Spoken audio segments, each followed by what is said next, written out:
और घंटे की आकार की बेल घंटी को भी दबा दें ताकि हमारे नए वीडियो आपको लगातार मिलते रहें।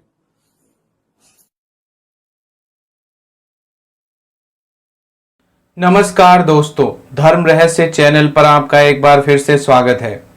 अभी तक आपने प्रेत शक्ति और हनुमान भक्ति भाग 6 जाना है, जिसमें एक व्यक्ति है जो काफी ज्यादा परेशान है। चलिए 7वें भाग को पढ़ते हैं और जानते हैं कि आगे इनके जीवन में क्या घटित हुआ था। गुरुजी प्रणाम। गुरुजी, प्रेत शक्ति और हनुमान भक्ति का ये 7वां भाग है। गुरुजी, सुबह देर से उठने के पश्चात मैं काफी सोच विचार के बाद इसी निष्कर्ष पर पहुंचा कि यह प्रेत मां काली मंदिर में चलने को बोल रहा है। शाम को अपने शहर के एक मशहूर और नजदीकी मां काली के मंदिर में लड़के को लेकर के पहुंच गया। आरती से पूर्व जब मैंने उसको माता की मूर्ति के सामने उसके सर को झुकाने को कहा तो उसने अनसुना कर दिया और बैठा रहा, और जब मैंने उसके सर को जबरदस्ती पकड़कर माता के सामने झुकाने लगा तो वो बड़ी जोर से चिल्लाकर मेरे से भिड़ने को तैयार हो गया। अगले दिन शाम को मैं फिर लड़के को माता काली मंदिर ले गया और फिर आरती से पहले उसके सर को माता के सामने पकड़कर झुकाने लगा तो वो बड़ी जोर से चिल्लाकर मेरे से भिड़ने यानी कि लड़ने और मारने की कोशिश करने को तैयार हो गया।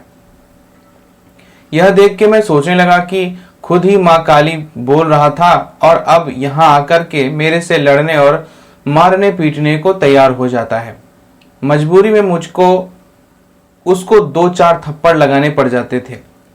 उसका यह बर्ताव मुझे बड़ा अजीब सा लगता था। 2-4 और दिन के पश्चात मैंने माता काली के मंदिर जाना छोड़ दिया। इसके बाद एक परिचित के कहने पर नजदीक के एक तांत्रिक के पास लेके गया। उसने लड़के के पेट में किसी का कराया हुआ टोना बताया। फिर उसके बताए पते पर जाकर पेट से टोना निकलवाए और उसके 2 टोने निकले। टोना निकालने वाले ने बताया कि किसी ने काला जादू कर इसको मारने के लिए म्याद वाले टोने भेजे हैं। इसमें से एक टोना बेकार हो चुका है और दूसरे टोने का अभी थोड़ा सा ही समय बाकी था। पता नहीं बाद में क्या होता। जब तांत्रिक से हमने करीब 1 माह इलाज कराया, लड़के पर तो कुछ फर्क नहीं पड़ा, पर हमारी जेब कुछ ज्यादा ही हल्की हो गई। तांत्रिक के पास जाना छोड़कर हम एक मिलने वाले के कहने पर एक गांव में जाकर वहां के एक निजी मजार पर अगरबत्तियां जलाकर देखा। वहां से भी रिजल्ट 0 मिलने पर हम पुनः मेहंदीपुर स्थित बालाजी धाम गए। वहां से आने पर कुछ समय बाद फिर यही सिलसिला चलता रहा। इसी बीच मेरे पिताजी को 11 अक्टूबर 2019 को बरसी आ गई। बड़ी लड़की की शादी के पश्चात 1 माह की बीमारी के चलते 11 अक्टूबर 2012 को उनका सरकारी अस्पताल में देहांत हो गया था। वो स्थानीय पोस्ट ऑफिस के रिटायर्ड पोस्ट मास्टर रहे थे। पिताजी के बरसी करने के पश्चात अगले दिन हम एक परिचित के कहने पर उनके ही रिश्तेदार बुलंदशहर जिले के खुर्जा शहर के नजदीक मौजपुर गांव में एक बंगाली तांत्रिक के नाम से मशहूर उस तांत्रिक के पास लड़के को लेके गए। उन्होंने उसी दिन लड़के के सर पर प्रेत की सवारी बुलाकर उस प्रेत को एक मिट्टी की हंडिया में बंद करके उसको किसी बहती नदी में बहाने को कह दिया। छोटी दिवाली आने को कहकर मिट्टी की हंडिया में बंद प्रेत वाली हंडिया को हमको दे दिया। इसके बाद मेरी पत्नी उस तांत्रिक से बोली, बाबा आप मेरे को भी देखो, मुझे कुछ परेशानी हो रही है। उस तांत्रिक ने जब मेरी पत्नी पर अपनी मां काली की विद्या का प्रयोग किया तो मेरी पत्नी के सर मेरे पिताजी की आत्मा आ गई। तांत्रिक ने मेरे पिताजी से बात करने को कहा तो वो कहने लगे, भैया मैं नंगा बिना वस्त्र के घूमता हूँ, मेरे कपड़े के लिए दान कर लो। यह सुनकर मेरे को तो पहले बड़ा विचित्र आश्चर्य हुआ कि मेरे पिताजी की आत्मा अपने आप को वस्त्रहीन बता रही है। यह सुनकर मैंने अपने पिताजी से कहा, कल ही तो हमने आपकी बरसी करी है। उस पंडित ने तो हमको बताया था कि आपके नाम से कपड़े दान भी करने हैं। जैसा पंडित ने बताया वैसा हमने कर दिया। फिर वह तांत्रिक मेरे पिताजी की आत्मा से बोला कि आपको अपने लड़के को मेरे को अपने कपड़े दान करे या उस पंडित को जिसने आपकी बरसी की थी। तो उन्होंने अपने कपड़े पंडित को दान में देने को कहकर पत्नी के सर पर से वो चले गए। रास्ते में पड़ी एक नद जो पानी की नहर थी उसमें हंडिया को बहाकर अपने घर आकर हम लोग आ गए। गुरुजी, घर आकर सबसे पहला काम मैंने डीएम कॉलोनी स्थित पुजारी जी को 5 वस्त्र और 5 बर्तन अपने पिताजी के नाम से देकर मन ही मन मंदिर में पिताजी की आत्मा से प्रार्थना की कि लड़का इन बुरी आत्माओं के प्रभाव से मुक्त हो जाए।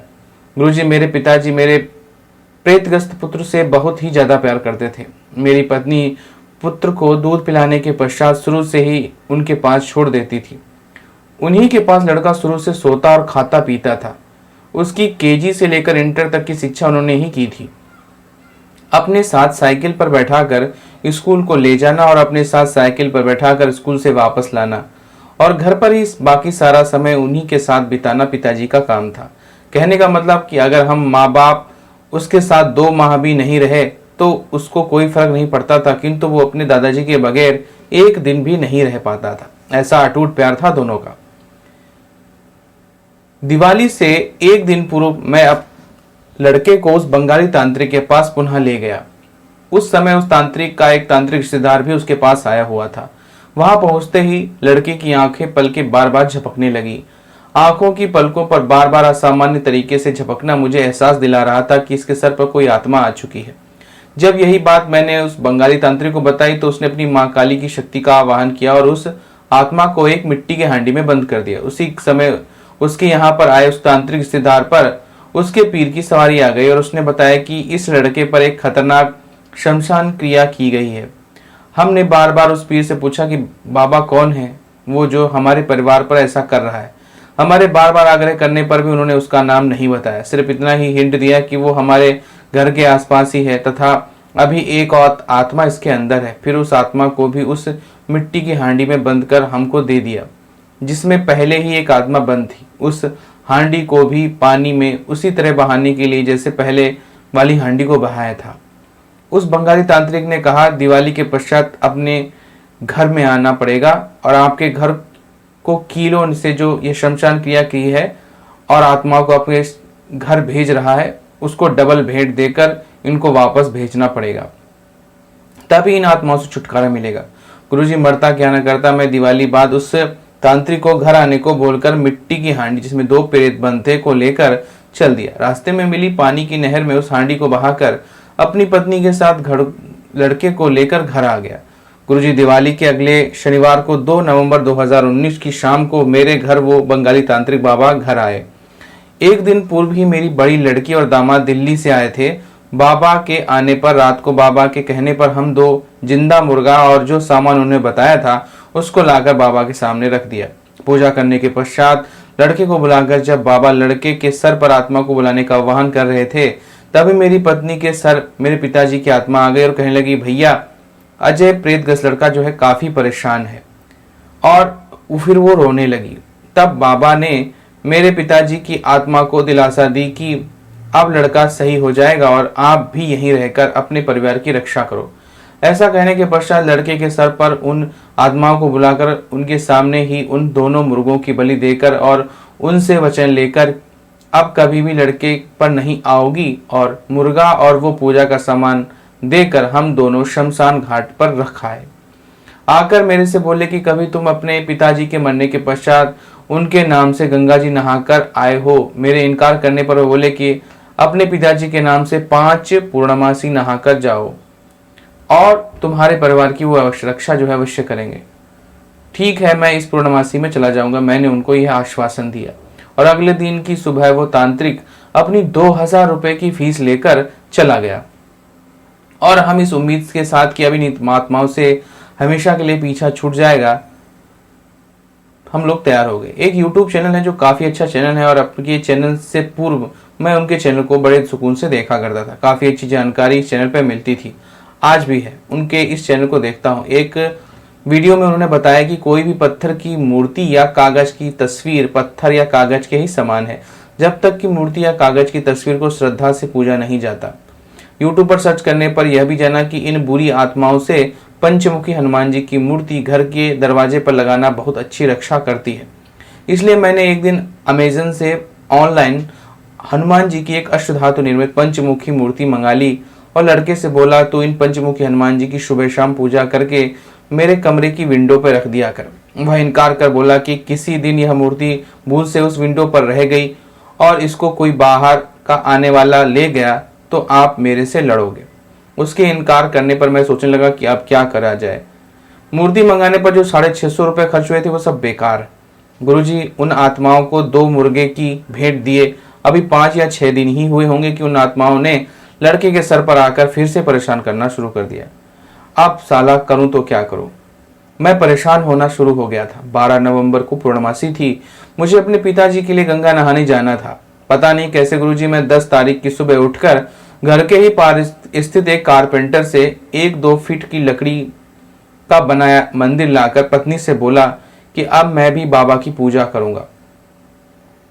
रतन, जो कि मेरे ताऊ का बड़ा लड़का है, जो कि प्लम्बर का कार्य करता था और हमारे मोहल्ले में ही रहता था, उसको बुला लाकर पत्नी भाई को बुलाने चली गई थी और पत्नी ने आकर बताया कि शाम को घर लगा जाएंगे, यानी कि वो आ जाएंगे। फिर शाम को भाई ने मेरे बार बार मना करने पर कि हनुमान जी की पंचमुखी मूर्ति की पूजा उत्तर दिशा में लगाने पर ही की जाती है, ऐसा बताते हैं कि उसने मंदिर को पूर्व दिशा में लगा दिया और कहने लगा कि भाई साहब, आप जिस उत्तर दिशा में लगवाना चाहते हैं वहां पर आपका बेड आ रहा है।